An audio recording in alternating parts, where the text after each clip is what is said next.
गाजियाबाद के 10 स्कूलों सहित विभिन्न संस्थानों व स्थानों पर युद्ध के दौरान सुरक्षा को लेकर मॉक ड्रिल का हुआ आयोजन। भारत सरकार के निर्देशानुसार 7 मई 2025 को ऑपरेशन अभ्यास के अंतर्गत सिविल डिफेंस द्वारा हवाई हमले के दौरान सायरन द्वारा ध्वनि संकेत के माध्यम से स्कूलों के विद्यार्थियों को अपने और परिवार के लोगों को कैसे बचाव किया जा सकता है, इसके लिए प्रशिक्षित करने हेतु जनपद गाजियाबाद के 10 विभिन्न स्कूलों में एक मॉक ड्रिल का आयोजन जिला प्रशासन और सिविल डिफेंस गाजियाबाद द्वारा प्रातः 9 बजे से 10 बजे तक कराया गया। इस दौरान सिविल डिफेंस द्वारा सायरन के महत्व को समझाते हुए मॉक ड्रिल किया गया और छात्राओं को प्रशिक्षित किया गया। उन्होंने बताया कि हवाई हमले की स्थिति में सायरन बजाया जाएगा, जो कि तेज व धीमी आवाज में बजेगा, जिसके बजने पर सभी को अपने घरों में या सुरक्षित स्थानों पर छिपना है। इस दौरान आवासीय, व्यावसायिक सहित सभी स्थानों पर लाइट बंद करनी है, किसी भी प्रकार का उपकरण संचालित नहीं करना है। खतरे की स्थिति समाप्त होने पर दूसरा सायरन बजाया जाएगा, जो तेज ध्वनि में बजेगा। जिलाधिकारी दीपक मीणा ने इस मौके पर कहा कि हवाई हमले की स्थिति में सूझबूझ के साथ परिस्थिति को संभालना है व सुरक्षित रहने का हर संभव प्रयास करना है। इसी के साथ शहर के Shambhu Dayal inter college, Guru Nanak inter college, सेठ मुकुंद लाल इंटर कॉलेज, राजकीय कन्या inter college, जेकेजी inter college, Swami Vivekananda Saraswati Vidya मंदिर, खेतान पब्लिक स्कूल, नगर पालिका इंटर कॉलेज साहिबाबाद और Padmashri N Mohan public school पर भी यह मॉक ड्रिल का आयोजन किया गया। सिविल डिफेंस डिपार्टमेंट द्वारा और बाकी के जो हमारे प्रशासनिक डिपार्टमेंट्स हैं उनके द्वारा आपको एक बेसिक ड्रिल करके बताई गई कि कभी भी सायरन बजेगा, कैसे बजेगा और कैसे आप लोगों को रिएक्ट करना है।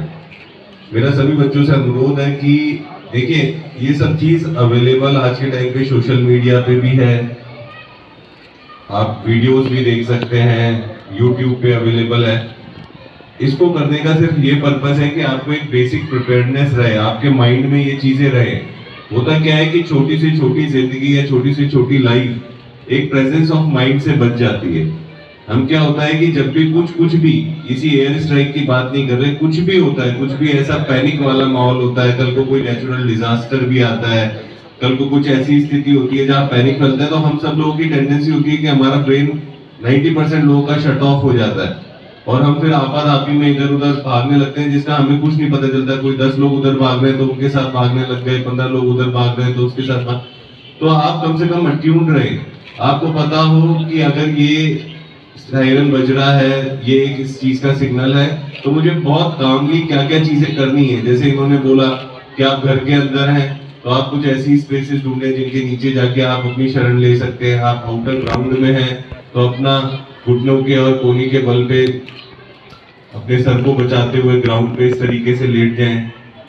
अपने जितने भी घर में हैं, जितने भी जहाँ से गैस लीकेजेस हो सकती है, इलेक्ट्रिकल डिसफंक्शन हो सकते हैं, उन सब चीजों को बंद कर दें। तो बहुत पेशेंस से, बहुत काम से, आराम से अपने फियर को इसको बार बार करवाने का पर्पस है कि अपने फियर को ओवरकम कर लें। सिचुएशंस कभी भी आ सकती है, कोई भी हो सकती है, रोजमर्रा की घटनाएं भी होती है कई बच्चों के साथ। कई हम बार बोलते हैं कोई स्ट्रीट पे चल रहा है तो कभी डॉग अटैक कर देगा, कभी हम कुछ और चल रहे हैं, तो पर बात है कि कितना पेशेंटली, कितना काम तरीके से आप उस सिचुएशन से डील करते हैं। हमारी स्वतंत्र पत्रकारिता की आर्थिक सहायता के लिए इस QR कोड या मोबाइल नंबर का प्रयोग करें।